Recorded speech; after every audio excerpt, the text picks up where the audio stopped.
We need to bring back the thing from the N64 controller where you can stick the rumble pad just in the back of it. Oh yeah, just a trunk of rumble.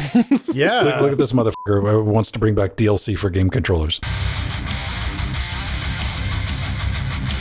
And welcome back to another Linux Gamecast Weekly, the show that covers the latest Linux gaming news, reviews, how-tos, and most importantly, whatever the hell else we come up with. I'm Old Man Vin, driving the SS Nightmare train here in beautiful downtown Athens, Georgia, joined every week by our freshly clean, sparkling man from Ontario land. That's one at Jordan Svang. Sparkle. And you know him, you love him.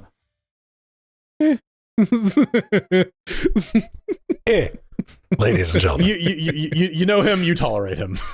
Pedro. Yes. Tolerate. Fuck mothering Mateus, and together with you, Shot Realm Dynamic, helping us form Cocaine Voltron. Gentlemen, we've all experienced this before. Dumb PC mistakes. Let me tell you, my most recent adventure all started because I bought a brand new video card. We talked about it in the pre-super shows. All right. Now, if you follow what I'm up to, there's a thread on Interfacing Linux. So I'm like, just shit I get in the mail. Bad thing happened. Dangerous thing happened on eBay. Going to bed, saw a thumbnail. I'm like, fuck's that? Click on the button. I'm like, oh, that's cheap. Anyway, 2 days later, this shows up. I got a blue video card. It's not Intel. Very, very deliberately screaming Radeon. Metal case. A WX 3100. Low profile. No additional power. Not really sure exactly what I'm going to get up to with, but it was $20. This is why I have it. Stay tuned. We're going to see. But I ran into a dumb PC mistake to the point of this. I plugged this into Jackbox because it was like here. And I started up my audio interface, which is my RME AIO Pro, which is on the just a PCI Express by one lane in there, has muting relays. So when the driver kernel modules load for that, you hear that click. Everybody knows what that sound is. It didn't do the click. And I'm checking. It sees it. Well, okay, I didn't get that far. My first thought was, I'm out of PCI Express lanes. This thing gobbled them up, which is unfortunate. I'm like, damn it, but it's working. I'm playing around. I'm looking. I'm finding the motherboard manual. I'm like, okay, what's on what? How can I get around this? It's been about 30, 45 minutes doing this. Then it hits me. I had to reset the BIOS to get this to come on because I was using the integrated graphics on the 5600G. When I did that, it reset Secure Boot, which I needed to have disabled like for the kernel module to load the driver, the RME. Have you had a dumb time wasting mistake like that recently, gentlemen? Have you taken that long trip to come back around and go, damn it? All right. I think the closest thing I've had recently is just like getting balls deep in code trying to diagnose an issue and then realizing that I'm on the wrong branch because I clicked the link and it reset the branch that I was on. I got some other really fun ones about like, the monitor wasn't plugged in and I'm like bending over backwards trying to figure out like what's wrong, and I didn't think to check the fucking power cable on the monitor because like it's the last thing you think about, right? Like it is. I mean, you know what? It's always like a permanent suspect, but you're like, it's plugged in. Why would it be unplugged? My one was the audio one, which is always a complicated subject because hey, audio doesn't work on Linux. But yeah, no, I start the PC in the morning, no audio is coming out of anywhere. It's like, what the hell's going on? The Apoogie is up and running. I tapped the microphone and I can see the VU meter is going up and down. So okay, that's working. What the hell? Oh, I was using the wireless headset yesterday and I never switched back to the fuck. Dude, those are never fun. But I'm dead serious. I have no idea exactly what I'm going to be doing with this. If you get any ideas, feel free to like drop them in the forums, because we were talking about in the pre-super shows and like maybe like, well, is it faster than a 5600G, or like can we get DaVinci Resolve working on it? It's short for this world. But something I did finish, everybody, is the video, and I'm just about done with the write-up, for that Rasda X4, that Raspberry Pi that has a Intel x86 64 and 100 on the bottom of it. Gentlemen, how do you think I did with my thumbnail here? Do you feel that that's gotten the point across? Okay, no, there's plenty of arrows. I was going to see, does it meet the arrow quota? No, there's plenty of arrows there. That's fine. I mean, the arrows are like the icons of the thing. Like, I guess Tux's beak is an arrow, and like the jellyfin thing is also an arrow, kind of. Mm-hmm. Well, if you're going to be putting Linux on a single board computer, you need to do two things. One, I went ahead and tested it with Jellyfin and hardware acceleration because I didn't want the entire internet being angry at me. And nobody else bothered to do that. And like, why would you not do that? Also, we needed to find out if it ran Crisis. I mean, yeah, the C in Crisis and basically all the letters in Crisis are kind of arrow-esque. So yeah, lots of arrows. Anyway, if you want to take you've seen my interfacing Linux videos, you know they're usually about 5 or 6 minutes how quick they go. This one's 10 minutes, so I went through a lot of shit. That's already up. It's available for patrons right now on the Interfacing Linux Patreon. Go find it if you're brave, and I'll have that out for everybody probably by Wednesday because I got to finish it. I got to put a bow on it. I got to put a bow on the written review with all the charts and all the other fun bits. Your favorite. How did yesterday's stream go, Jordan? It went all right. Once again, I underestimated the length of the final mission of the Outer Worlds DLC, and I got to the point at the very, very end of the stream. They're like, choose option A or option B for your boss fight, and I'm like, okay, well, I guess we're doing the boss fight next time. I don't want to spoil it, but there is power through it. Best of all places option for that quest. There is, but I think I've made my decision about what I want to do because I have scraped everything except for the fucking robot because for whatever reason the event didn't trigger. But yeah, so I'm almost done that. Looking forward. I signed up for another Magic tournament on Monday, so hopefully I don't get my ass kicked on that one. If I can maintain my record of 2 wins, 1 losses, I'm going to be very happy. I look forward to reporting back next week when I'm 0-3. Wait, so there's like an ongoing, like a permanence board of like who's winning? Well, I mean, like, are you taking part in this season? I'm not. I'm not competing at that level because I don't have $1,000 to drop on a deck. You said deck, everybody. Calm down.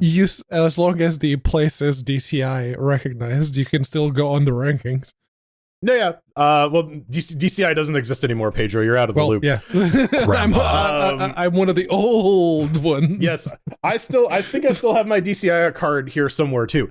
No, but like I don't know. Like if I'm tracking my improvement in the game itself, if I'm like at a specific skill level, if I can like consistently do 2 wins, 1 loss, and then like I don't know, if I start going 3-0, that means that I'm getting better or at least getting luckier, right? So Pedro Mateus, how you doing? I'm all right, actually. I spent most of this week since you didn't take a trip to get a 1 pound burger. No, Blackpool's a bit of a ways away. But New World Eternum has been sucking whatever free time it can, and probably. Are you going to play the game that's in alpha right now? No, that one actually feels finished, which is they're doing like interesting. weekend alphas. What's this game? I'm talking about New World Eternum. I don't know which one Ben's on about. Yeah, I understand you're talking about New World. I want to know what the other one is. Yeah, but no, the Ashes of Creation. Oh no, it's very crafty. The thing, New World is like permanent PvP, dude. Like I've been watching people stream it. I ain't seen anybody craft a goddamn thing. But yeah, no, New World now supports controllers, and I have the Saturn Pro controller that I've been abusing quite a bit. Yeah, dude, you better not abuse that too hard, man. That thing looks like it's about to fall apart by itself. It does look a little plasticky, and it's very, very light. Have you seen that Fisher Price for a wireless controller? I was going to say this does look like a Fisher Price toy. I think I had one that looked like that as a child. Yeah. All right. Do you think you could snap it in half without grunting? Possibly. Maybe not without grunting, but I grunt all the time. It's very easy to. But I genuinely, I know Sandy. He already had one of these for a while. I thought he was saying, yeah, it's the same. It's just his is the North American version, which is the black variant. But he was saying that he wanted like something to make the grips a little thicker so that you grip it better, because it's very, very thin. So you're holding the controller kind of like this with your fingers stretched out. It's like, so yeah, no, I see you, Sandy. I see you, and I agree that very much needs something to round that little bit at the side there off. I don't know, maybe like tape some Dr. Scholl's to like the bottom, like some no, Jordan, foot pads I only or something. game we use in my claw. Shut up. Listen, I understand that you are a clamp and that we gave you those clamps to do the clamping, but you can't just clamp at every opportunity. At least it's like this not a comfortable position to be in. It's no contest with two opposable hooves, though. Right? Why shouldn't I be a clicky clacky man? Why shouldn't I? Yeah, you gotta pick. You can't pick up the horse with tongs anymore. It's the SteamOS. You can record someone on Steam trying to do that, though. I mean, why not? Horse simulator. Horse tong simulator. Steam client update. What do we got for you? Right. By the way, game recording was added to Steam a while back. We covered it a few months ago, and they would like to remind you that yes, it is very much a thing. It's non-stable. Yay! I would ask. We're broken, all three of us. If we're gonna record something, I mean, sometimes you'll just accidentally open OBS when you open Steam, just out of muscle memory, and you're like, wait a minute, I don't need to do this. But for you normies out there, the people who are not bothered with this, like, I just need a clip. Are you using this, or is this something you plan on using? Let me know in the comments, because I was reminded last night during Trackmania that I didn't know it was working, but it was. Until you ran out of dismiss. No, I'm just going to apologize to like everybody I accused of making noises last night. Steam was making noises, and that's something I noticed on the stream, because it's usually somebody on fucking Discord, right? Mm-hmm. When you get a bunch of people on Discord, and when you say who's making noises, what happens? Everyone goes quiet. Then it turns into a fucking meta game. But that's good, right? Because you want to see the little ring light up to see who's actually making the noise, right? Well, that's when you start reminding them, like, all right, you're going to be sweating. I'm going to be looking at rings from now on. No, it was this. I noticed this today when I got home and I opened up Steam, and I saw that under Trackmania, I had clips, video clips. And I'm like, the hell I do? What's going on? So we go into the settings, and it was apparently set to press button, which I set it to the backspace button when we were originally testing it.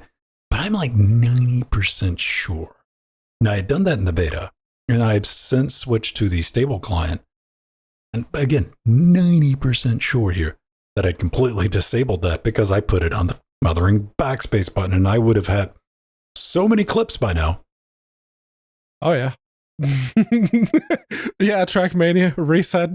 But yeah, exactly. And like, this is like the one game, dude. Like, I would have noticed it. So what I'm saying is, if you had previously set it up, now I think maybe what it was it had saved my settings, and maybe when I got out of the beta, it just kind of kicked it back in, because it didn't exist in the stable client. So go check your settings, just in case you previously had monkeyed around with it and you set it, to Control W butterfly, so you don't accidentally cut it on. Because I did it, it was like 4.8 gigs of recorded clips I did last night.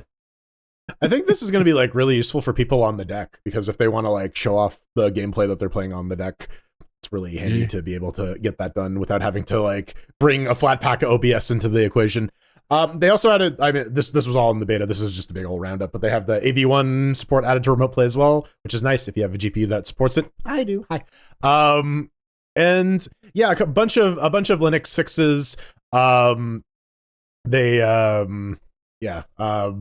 Nothing crazy too exciting. Again, we've talked about this at length because we cover all the beta updates as they occur.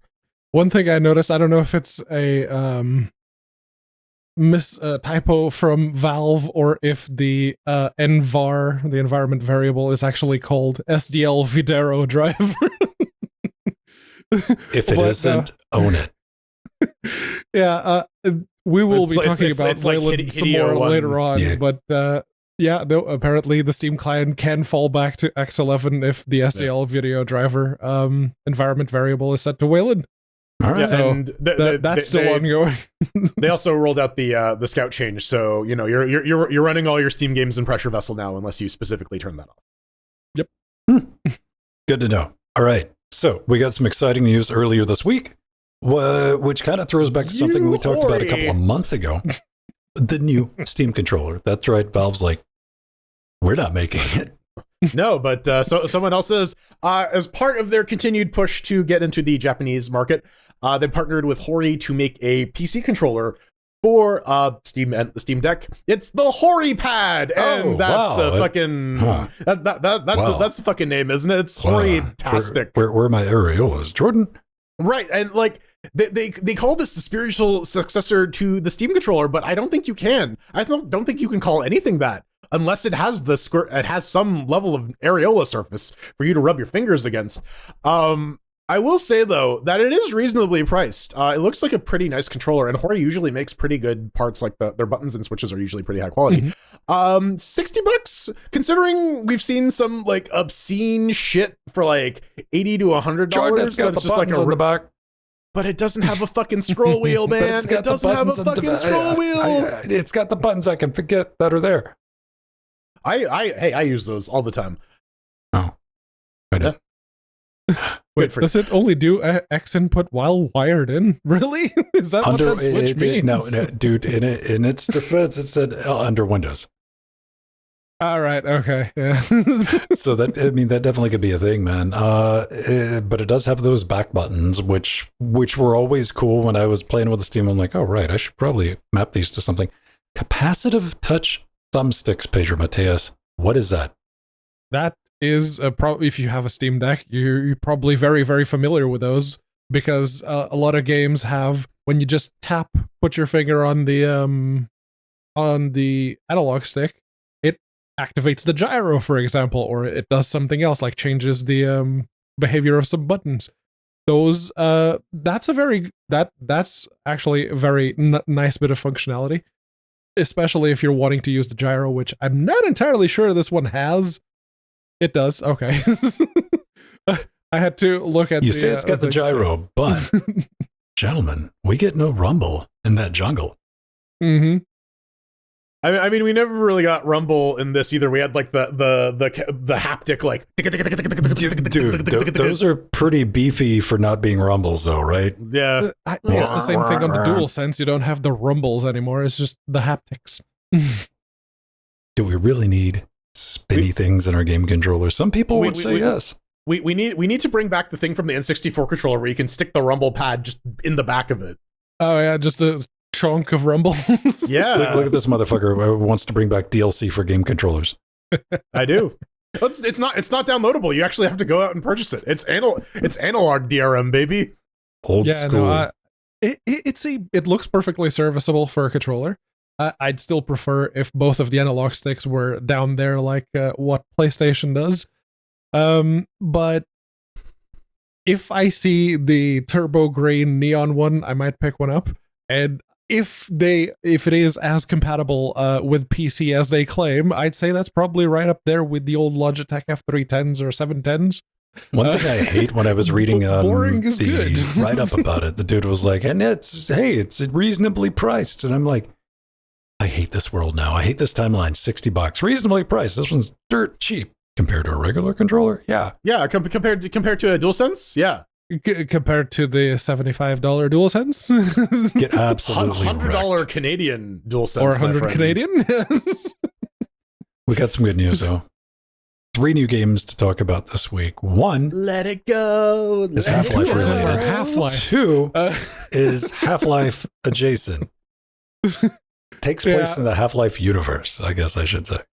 Well, the first one is absolutely, they are unashamedly saying that they based Project Borealis on the description of Episode 3 that Mark Laidlaw released after he left Valve a few years ago. And then he went back to working for Valve, so we don't know where that's at. But yeah, this team, they've been basically putting it together in Unreal, yes. And it's UE5 life, man. yeah. Not to bring down the whole Epistle 3 hype. I want to play the episode 3 that we were promised but never got. I do, but I don't think this is going anywhere. Because you don't think that fan-made works that try to continue the original Hell fail no. to Have you capture played the original? trash that's Black Mesa? that's the Yes. thing. Pedro We'll hates get to that. Speaking of track records, we'll get to that. But this one, I looked like, who the hell are Icebreaker Industries? What have they done in the past? Crickets. Their website is literally just their logo. It is a fan project. They say that this is like, it is not officially sanctioned by Valve or anything like that. But what I like is the transposition of like Ravenholm to this Winter Wonderland. Mhm. I really, really hope we get an Adele Dazeem style like musical number in the middle of the frozen wastes of Ravenholm, like just a head crab going like, let it go, Dude, let I it mean, go. it's coming out in like less than a month, dude. And like Ravenholm is the place to tell the story of little Timmy the head crab. It is a wacky adventure trying to save head crab Christmas. Yeah, head The Christmas. Nightmare Before episode 3. Dude, let's do Oh, it. dude, yeah, no, fucking Jack Skellington walks in, gets immediately head crabbed. Mm-hmm. And hey, look on the bright side. This is going to be what, DLC, right? Not DLC, but mod. Think of it as a mod, and Yeah, it's a mod. it's a mod. They don't have a license for it, so they're not going to put a price tag on it. No, you'll be able to try it out at your own time. And as for the like company, I'm sure it's just a group of people like, we need to come up with a fucking name to make it look official. Like I've had those conversations before. Well, yeah, Icebreaker Industries. They're Yeah. doing an icy game theme. Yeah, Well, I mean, yeah. the icebreaker, you know, the Borealis. the Borealis, was yeah, an yeah. icebreaker. Yeah. Yes. Yeah. All right. Wink, wink, wink. Owned by That's Aperture understandable. Science. Let's talk about Blue Shift. Let's talk about Half-Life. So the Black Mesa people, speaking of people with a track record, This is a mod. They actually started working on it in 2021, and they've been releasing it in chunks. This is apparently the upcoming release of episode 5 of Blue Shift, or 4 rather, I should say. I don't know how to count. Of Half-Life Blue Shift. I really liked Blue Shift back in the day. Blue Shift and Opposing Force are up there in like nostalgic shooters that I just really enjoyed. Now, Blue Shift is the one where you play as the security guard, right? Yes. Barney Barney. Calhoun. All right. And And it then he would turns be- into a dinosaur later. Fuck yeah. It would be very nice to have a version of Blue Shift that doesn't have Randy Pitchford stench all over it. But yeah. I also really like the upgraded weapon skins you got in Blue Shift. It made all the guns look really cool and nice. The weapon skins were okay. It was the storytelling that people still question to this day, especially the bits in Zen because yes, Blue Shift does have a fairly prominent Zen bit. Welcome back to expansion packs in the day. We have all these assets for this game that we made. Let's make some new fucking levels. Yeah, and Black Mesa specifically, they had a bit of an issue with Zen. That since 2015 to 2020, those promises of Zen, They got it done. Fuck. eventually. Yes. Ladies and gentlemen, let me tell you about Aghasba. You think you know what the Aghasba is? Well, I mean, Sharif doesn't like it, so you got to rock the Aghasba, right? Oh, hell. I'm talking Aghasba has. Am I saying that right? I'm going to go with Aghasba. Yeah, Aghasba is fine, Aghasba, yeah. Yep. Not only I do you looked get, it up. It's a made-up word. fuck yeah, flying whales, and it's got a giant mossy turtle, where you get to travel around in an online world with a giant. There's our mossy turtle boy. Look at him. Oh, it's Elden Ring because there's like severed hands and turtles. Yeah. There it is, man. And you get to do a little bit of terraforming because the trailer's like, hey, you could build a big. You could also hunt and like resource. I'm like, all right, I might be into this. And yeah, they got to change this name, lads, because like that name sucks. Like it's dead at launch if you don't change it to something like, I don't know, wreck giant turtles and shit. It's coming out in early access, so they can call it whatever they want for as long as they're in early access. I don't know. Compared to something like Legends of Runeterra, I think it's equally stupid. We got gliders, though. We could have glider races. Yeah, it gives me some like Stardew Valley by way of Horizon Zero Dawn vibes. Mm-hmm. Yeah, for me it was Planet Explorers, like the whole crafting element and having to build settlements. It is, Planet Explorers for me was the first one that I actually engaged with. Oh, it's so, a +5 fish. Animal Crossing meets Planet Explorers, and they're talking about survival elements, and I'm asking, it's cousin. How better than any bars? Why do you assume it has nanny bars? Because flying one whales. Of the tags. How can you have nanny bars with flying whales? You know those bitches can probably go open abort, world Pedro. survival craft is one of the tags in the Steam store. Actually, we covered that game a couple weeks ago where you have to defend the flying whale, and the entire nanny bar is just the whale's health bar. So you can have nanny bars. That's fair. That's absolutely fair. But this one, what if those whales can achieve warp? Warp whales? Warp whales. I mean, then we gotta like get some transparent aluminum and kidnap. We don't need to get wound up too, though. This actually is going to require SteamOS Holo. Well, that's just called Steam Deck. Well, with i7, yeah, that's one hell of a Steam Deck. Let Pedro live in his world. All right, we've been over this. I legitimately hope they weren't using HoloIS. It'd be better than nothing. I mean, ostensibly, if it works on Holo ISO, it should work on SteamOS. I had that article in XDA where it was very clearly worse than nothing. but again, it's same shell. So if you can get it working on Holo, then definitely it works on SteamOS. Well, I mean, there's all these like variables, like could you get it working when it's being used by a moron? I mean, Steam Deck. Always you just need to add enough soup to the equation. Will that bring my SEGA games back? It might. Oh no! If you crazy taxi some soup to you via Uber Eats, yeah, it's real sad. Sega is delisting a bunch of games, 60 of them, from virtual stores. The one that we're really affected by is the Mega Drive Classic Bundle, which had that like VR room where you could boot up Sega games on the Mega Drive and actually play them in multiplayer. And we attempted to do that and it didn't quite work, but nonetheless, it was released on Linux and we did play it. But a bunch of other ones, Jet Set Radio, all the Mega Drive games, Shinobi, Golden Axe. I'm real sad about Golden Axe, man.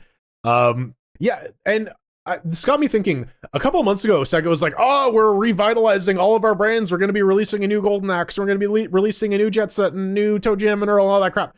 So I wonder if this is just like, hey, we're going to like put together some sort of like fuck you pack that you're going to have to buy separately if you want to play these games now as we like re-release new versions of them going forward. Probably is my first thought was, hey, the Switch 2 is coming, and are they just going to? You can't afford it. Are they going to just release one big pack for that's exclusive for the Switch for a few years? It's like those old Nintendo carts that had all the games on them. Yes, well, yeah, I was like reading through the comments. It has the Sega games and the Nintendo console. Like, listen, I was reading through the comments myself, and that Sega has a history of like pulling shit when they're getting ready to release a bundle on a service or another store. Like, this is just par for the course. But go run on, like, I didn't realize, like, a lot of these just got Linux ports. We're not talking about Proton. They just run on Linux, man. Yeah, the arcade I bought classics. Comic Zone because I really like that game. And I think one of the things that kind of messed us up, man, we were going to play, like, the arcade classics thing, but there wasn't a way to play online one-to-one. You just played online with a rando. Right, that's yeah, so we were like, well, fuck. All right. Gotta wait for it to be dead, and now they're gonna delist it. Now we can go in and play multiplayer Sega games. Dude, fuck yeah, that's gonna be our strat. Listen, we've used that before in the after show because we knew damn well we were the only 3 people playing the game, and we're like, all right. Yeah, when it does the random matchmaking. Yeah. Sometimes you gotta get creative. Modern problems require modern Who remembers solutions. that brief moment in the early 2000s when auto chess existed. It was like the mid The early 2010s. 2020s. The Yeah. aughts. yeah. Like I remember hearing about like auto chess and stuff Automatopoeia. in like 2015, 2016ish. I don't know. Yeah. But it was very big for a while. The auto battlers where you set up your teams and then you just kind of let them win because you see who is the most optimized strategy. And there was an update. Gabe Follower, the links to all this stuff is in our show notes, was like, oh my god, DOTA Underlords got an update after 3 fucking years. Or 4 years now. 2020 seems so long ago. My god. But yeah, I guess it was just like people getting tired of auto battlers because I looked up. I for one went to the Steam charts because I fucking so rarely do it, and I was looking at it and like it peaked. It peaked very early on, and then it just kind of steadily slid down to about 1,000 people who are just playing it today. So I guess it's the diehard auto battlers or the bot accounts that are trying to like rack up Steam points and achievements or some shit. But yeah, I don't know. Like more idle games came out. You got like Vampire Survivors and stuff like that, where like the actual engagement of the gameplay is super low. So I think like the low involvement game genre has just kind of progressed since auto chess. Genuinely forgot that this game existed. Again, yes, this is a Valve game that wasn't Artifact, the other one that also flopped. Or Alex, yeah. Well, Alex did okay for the 3 people that had the index. 2019 was a different time. What Jordan was saying, like the auto battlers were a thing, and like everybody was we're gonna make it big, jiggins. We're gonna make an auto battler, and well, Valve like tried to work with this company. They're like, hey, maybe we could do like a thing because this was started life as a mod for Dota effectively. Yep. And they're like, we can spin it up the project, and they decided we're going to part ways, but they could use, they weren't going to go, Valve's being cool and shit. They actually came out and released a full game. The company who came up with the original Dota mod called Auto Chess. It's currently available in the Epic Store. And how much? I think it's free, but it's safe to say I went and checked. Both games have been abandoned. Like the last time it was updated was in 2019. Okay. Yeah, because I do know like Ice Frog and like the original Dota devs, they're hired by Valve now. But there was another I think it was a Chinese company or something that was working on the auto chess portion of it. And yeah, like there were 2 parallel versions of the same game that like just had different skins basically. There you go. Maybe we'll see Half-Life 3 after all. Yeah, it's called Deadlock. We find out that the final character reveal for the Deadlock heroes is just Gordon. AMD just kind of dropped a new CPU this week. They did. But I was thinking, man. Too, if you're in the US. Well, should we talk about it? Nah. Just like, this is another AMD CPU. Then I had to think to myself, and I'm like, what would 2014 Vin say? And I'm like, let's bring that motherfucker up for a second, and like maybe just have that conversation. If you ever do that with yourself, like, wouldn't you be shocked about this thing? And I was like, what if I told 2014 Vin that AMD just released another CPU that fucking annihilates the Intel counterpart? I would have said pull the other leg because Bulldozer just came out. That's where we were at in 2014. And here's the other thing, 2014 Vin. We barely even care. We're just like, oh, yeah, of course they did. It's AMD. That's what they do. They dance all over Intel's faces for less money. That's 2024, bro. Like, why is that even a news item? Like, we should probably at least give the 9800X3D a little bit of a mention, though. Probably should. It's because this is a new gaming CPU king. Look at it. Those little fucked up heatsink. It's crown, don't you know? I just think every time I see that, I just like, oh, digging the thermal paste out of that thing, man. You stop. Cheap. At one point, you just stop. It ain't cheap. Just let it cake on. You know what? 2014 Vin, actually, it is cheap because can you imagine what the Xeon Gold would have cost in 2014? Oh yeah, that would have been a $1,500 part. Yeah, put easy. Another 0 in front of that one that's already there. Done. Yep. That's the price. An 8-core, 16-thread. Somebody look that up and give us an idea. $480, which is effectively giving it away. But for the biggest and baddest, 480s maybe a little bit on the high side for like the rest of us. I'm like, sure, I'll wait 2 years and buy that for like $250. Good idea. Got to buy a new motherboard for that, though. Yeah, well, I mean, the socket longevity, man. AMD's already shown us like the good bits. You can throw in some of that DDR5 6K. Oh, okay. Let's see. Can we find some games that we have? Cinebench. I don't have that game. Power. Yes. The game of power. I played 7-Zip. We do have the 7-Zip. Test Yes. Suite. We have Blender. Yep, Blender. I played the Blender game on Steam a couple of times.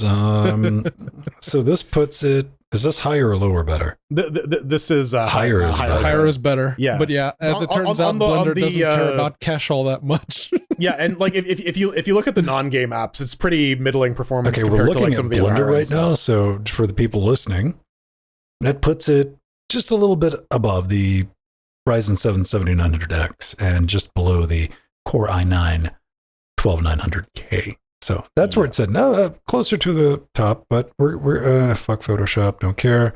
Jedi Survivor. The game literally no one knows exists because they tried to play it once and they're like, this thing's horrible. But it reckinates everybody. Top, even above. Oh, yeah. It's competing with itself. It's competing against a 7800X 3D, a 7950X 3D. Then down here in fourth place, there's the Core i9 14900K with 164. Sandwiched by the rest of like a bunch of AMD CPUs. Right. We don't Including see an Intel CPU until way down. Yeah. Yeah, this thing is slinging 234 FERPs in that bad boy. So yeah, CPUs still matter, kids. They still. Yeah, this is a 1080p epic, by the way. Yeah, and these are all with a 4090. Yeah. Yeah. You want to remove as much of the bottleneck with the GPU, so you input the resolution down as low as possible. So that this CPU is very realistic, because I know most of you out there with 4090s, you're 1080p gamers. I know. Yeah. Don't let anybody tell you different. So these are all valid tests. I don't want to fucking hear a word. 208. Again, beating everything. The Core Ultra 9, 285K, 196. This thing's up here at 208. Yeah. I'm trying. Cybertruck 2077, Phantom Liberty, 219. Yeah, we're just topping charts here, chopping the tops, whatever the fuck that is. Game Remnant. Yeah, and like compared to the last gen AMD CPUs, it's a very, very it's not a huge leap. It's pretty incremental. But like again, if you're several CPU generations behind, yeah, this is definitely something you probably want to consider. And like it's just basically at the top of the fucking pops for like all of these fucking game benchmarks, right? So yeah. It's a good CPU to get if you want to play some video games. As it turns out, the X3D has been very, very good for games and anything that cares about the cache, like GCC. If you're running GCC specifically, Clang not so much, but GCC likes CPU cache, so you will see a performance improvement if that's a part of the justification that you need. That's a good one. But yeah, even if you have like an older AM4 motherboard and you're looking at the price of the 5800X 3D, which is the fastest CPU for gaming on AM4, and you're looking, that's a little too pricey. Look at the 5700X 3D. That is going for like $200 and something right now, and it's still better than anything Intel for the same price. So yeah, 5700X 3D is a very solid one. And when you pair it with your what was this thing called again? Radeon Pro WX 3100 for a true Team Red gaming experience. Yes, you can run Crysis going to be at a 60 GPU FPS. bottleneck. At 1080p. It runs Crysis fine. Probably. Yeah. That's something I like legitimately when I talked about the ROS, to go back and listen to the beginning of the show. When I was writing that up, thinking about it, I'm like, this thing is more powerful than whatever shitbox I had in when the original Crysis came out. 2008-ish. Yeah, 2009. Yeah. Strange times. You know, one thing you can do with your AMD APU on your Steam Deck is use Wayland, Jordan. This is true. I've been using Wayland on a couple computers, and it's been pretty nice. One I couldn't use it on for a while was because I was using the old GTX 1080 Ti. which also couldn't let me run a bunch of other software. But this is a forum post from Aaron Plattner, and he's talking about what is the roadmap for Wayland support on NVIDIA drivers moving forward for the 565 series of drivers. So if you're worried your classic CRT NVIDIA settings menu isn't going anywhere, you just can't use it to set up displays and adjust resolution because there's no generic Wayland way to do that. It's all DE specific. Eventually, they're going to be enabling NVIDIA DRM FBDev =1 and mode set =1, which if you've installed an NVIDIA driver recently, you gotta like do anyways, because why wouldn't you turn this on unless you want like gigantic type on your machine when you need to boot into like run level 3 or whatever. Yeah, so until that's default, that's going to be an annoying thing to remember to set up. And there's a bunch of stuff that is just going to be moving into the Vulkan spec proper, including stereo rendering, explicit SLI, swap groups, frame lock, and gen lock. So they also list a few things that they're not going to be supporting, and a few things that are a few other things that are going to be on the roadmap. And one thing that they released already, the X11 EGL libs. Was anybody else disappointed when you scroll down and you're like, oh, it's a locked thread, boo? It was just an announcement. They knew what they were doing. But I was like, I want to see the slap fight here, because some people are going to be angry because it's the internet. People are going to get angry about stuff. Yeah, this is a very long explanation of an NVIDIA politely reminding everybody that for the foreseeable future, your workstations are still going to be running X. But they also said, we're not making hacks for each and every Wayland compositor. Deal with it. Ain't going to happen. But before you get angry, we're going to give you a thing that developers can use called the Vulkan Direct Display. That's going to allow you to get access to the software bits if you want to do like your own settings or anything like that. So anyway, here's the tools. You do it, not us. Which is again what the Wayland design schema is designed to do, right? Like, exactly. Yes. Want to break up the monolithic structure of Xorg and like make things responsible for things they're supposed to be responsible for. So NVIDIA is like, cool. Here's your tools to do that. I think that's good of NVIDIA, because like the nice thing too is like the SLI stuff is just being like merged directly into Vulkan. So like that'll be really interesting for like cross GPU compute. Oh, nobody's ever going to fucking use any of that. That's what you think. Not at the workstation level, no. Who gives a shit about the workstation level? With this Linux workstation cast? Like you're. I mean, yes. Your 12-core processor, yes. I mean, only one of us has the Threadbooper, right? Listen, just I'm running. You have a retro workstation gaming PC. Yeah, retro computing. Yeah. No, dude. Like, they get me thinking though. Here's what I want you to do. You need to pick your favorite child NVIDIA. You need to like pick a compositor and do the full stack on it. Give us our monitor, give us our control center, and it's going to work 1-to-1 just like it used to, without GNOME or Kate. Just make sure whatever XFC is going to use, you use that compositor on Wayland. No. So I don't have to fucking deal with it. Because, but then again, you got NVIDIA sitting there going like, imagine if they picked Plasma over whatever the hell GNOME is using. Oh, I'm hoping if they do that, they would pick GNOME, just because it would make people so mad. Exactly. This is a holy war you're going to ignite on one side or the other, right?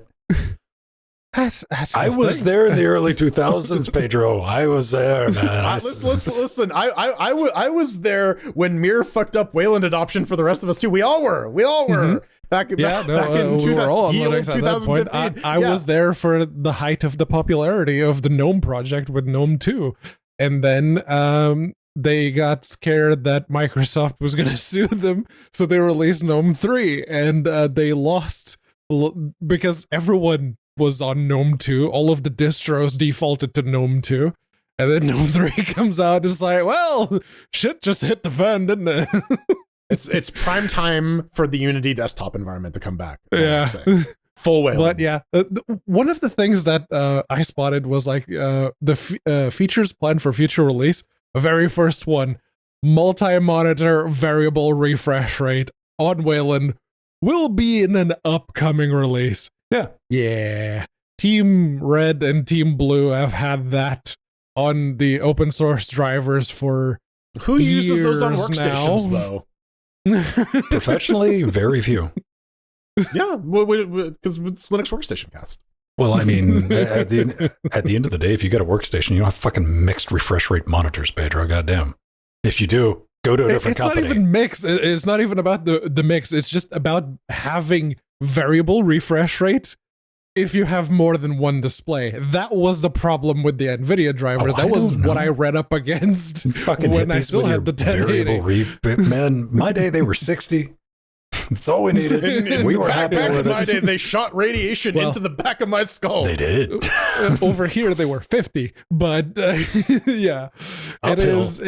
I still really want to know what kind of weird ass tumors we have just in the back of our heads as a result of staring at monitors. Like Here's what all right. How many VGA cables do you need to get 4K 60? Because we know you need 2 DVIs.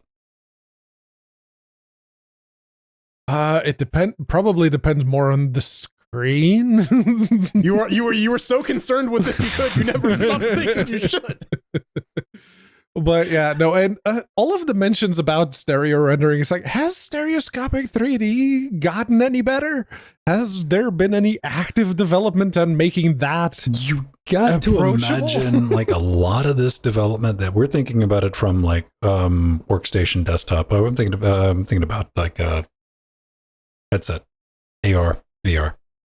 Yes, It's probably worth their NVIDIA's this is what we do. Like honestly, the future of VR isn't gaming. It's like medical training and shit like that, right? Yeah. Like actual like practical things. Like the stuff they're playing with in like an enterprise and in the lab right now are just stuff we can't even be like, whoa, why don't we have that? You're like, oh, well, that's eventually that will trickle $300,000. down. Yeah, eventually that will trickle down into a fun little gaming peripheral that you buy and then sits in the corner for eternity. Exact. With a Facebook logo on it. Sorry, but Meta. you can bypass all of that by not owning any hardware except for a tablet and using GeForce Now. Dude, I'm telling you, dude, I'll get variable refresh now, man, and but not for more than 100 hours. You're not. Starting in 2025, subscribers will have a 100-hour monthly playtime allowance for members for the paid performance and ultimate tiers. Now, NVIDIA is like, yo, y'all just need to chill the hell out. We run the numbers, and this is only going to affect, Jordan, it's only going to affect 6% of our users who are paying us money to play video games. And I felt like 6% might be a little low, right? But you don't think so, huh? I don't know. I don't know. I had originally misread that as like 100 hours a week because I was like 100 hours a week is like 4 whole ass days. If you're paying, I guess I need to dial it all the way back. We're talking about GeForce Now, and we said that at the beginning. Jordan did. That's a service that you can pay NVIDIA money to stream video games. Yeah, to rent to get access to a computer to play video games. Now, unlike Google Stadia, has a reputation for being usable. Yeah, and alive, and it's still actively supported. Yeah, yes. I think that's the main one. Is it's usable because you can actually use it. It exists. It's a product that you can pay money for, but not use it for more than 100 hours a month. I was gonna say, but like I said at the beginning, I thought like, for 100 hours a week, that's like if you're spending more than half a week playing video games, you need to go outside and touch some grass. But like. Pedro did like the actual math. There's like 3.3 1/3 hours of playing video games a week. Or per day. Yep, that's still pretty good. If you're doing more than that, go outside. Seriously. As it turns out, like 100 hours for 30 days is 3.33 hours per day. So, okay, maybe those 6% are the children of the people who are actually paying for the service because they're playing video games for more than 3 hours per day, which... if you're an adult, you're probably considering that luxury, or you're massively unemployed. Let's go ahead and get to the real question, because let's stack those 3 hours. Like, let's say 9 hours. When was the last time that you had an accidental? Let's round down 8-hour play session. When you looked up at the clock and you're like, mother. 8 hours is not a recently. Chunk of a day. Yeah, the best I could do is like maybe 4 at most. When was the last time you spent 8 hours playing a video game? College, going through all the Serious Sam games in like one night. We were trying to do that. The night that Skyrim came out, I stayed up that night and I played a lot of fucking Skyrim. Now, I'm also counting, let me know in the comments. I'm also counting like minimizing the game and doing other stuff, like getting up. Cookie clicker over GeForce Now? Doesn't count. Now, another thing I thought about, like, what if this is just NVIDIA going, you know what, we don't want to deal with, they saw Netflix and everybody else and Disney blowing back with like the password sharing, right? The account sharing on multiple PCs. And they're like, then again, it would surprise me if NVIDIA, of all companies, didn't have something in place to like say no to that real quick if you were trying to get that away. But for all I know, let me know. Hey, I have no idea. I haven't tried to do that. If it works, like, yeah, here's my account thing. You can just log in and you got like the entire family streaming on, 4 different PCs, you and the kids, and you're like, fuck buying them gaming computers, dude. We're just going to set them up with GeForce Now, and then you're logging all those hours individually. Probably not. More than likely, it's just a way to get more money because this is not always isn't just a cutoff. And I'm reading through the article over at Game Developer. All this will be in the show notes, link in the description. Reading through this, and I'm like, where's it at? You just know it's coming. It's like reading that fucking novel. You're like, this isn't, because if this was a problem, they would have just been like, full stop. That's all you can do. And I'm like, here it comes. Here it comes. You're like, oh, right. But if you need more time, though, we'll do you a favor. We're NVIDIA. We're good like that. This is help us out. But if you really need those extra, you can get 15 more hours for $3 on the performance tier or $6 if you're on the ultimate tier. Also, hi, we're NVIDIA. We also thought it'd be a really neat way, a new and exciting way to introduce metered playtime. I'm going to be calling it game width. No, you don't get to take that, NVIDIA. That's all me. Game width. To paying customers. They're going to call it game chunk instead. Do it. Paying customers. This is not free tier stuff we're talking about. No. We're getting to get used to that idea of like, we just want more money from you. Well, yeah, and go after the whales. Go after the people who are already paying $100 a month and then charge them for another 15 or 6 or $3 or $6. Yeah. We all know, like, this doesn't take anybody to go that 100 hours a month is going to become 70 and 60. 50. Yeah, because people are going to, you're now trying to cut me off, or they're going to keep dialing it back until people unsubscribe a little bit, and then we're like, there's the line. Done. Or I don't know. I think maybe if they can capture enough whales, they don't even need to do that. They just need to keep the overpaying customers they already have and slowly just increase the price. That's not how we do business, Jordan. We're NVIDIA. Have to? No. We do it because we can, Jordan. They might do both, right? Like, we could really squeeze them that way. That's what I'm saying. We're like, God, with this 5090, he's not going to make itself. Oh, we did get some news on Battlemage. I decided not to throw in the show notes. Apparently, Intel, like the backroom stuff, is Battlemage will be announced by the end of 2024, officially by Intel. So it's not dead. Two months to go. All I'm saying is it's not dead. We've announced the announcement. Stay tuned. It's something to keep you got to keep track of, dude, because Intel's been just getting blowed after blowed after blowed.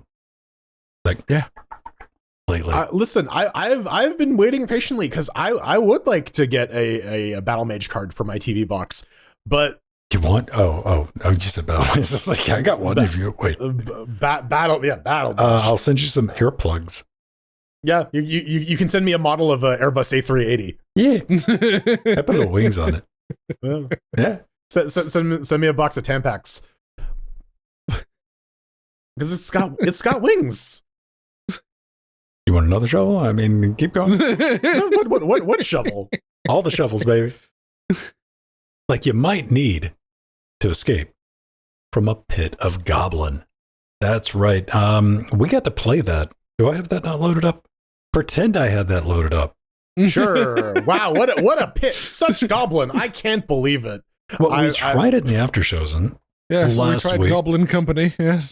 Something we try to do in the after shows, and if you ever get to check us out live, it's just try games. This is a what would you call it? Like Lethal Company Simulator ish. Nutrient extractor. It was Goblin Company. It was Lethal Company, but with goblins.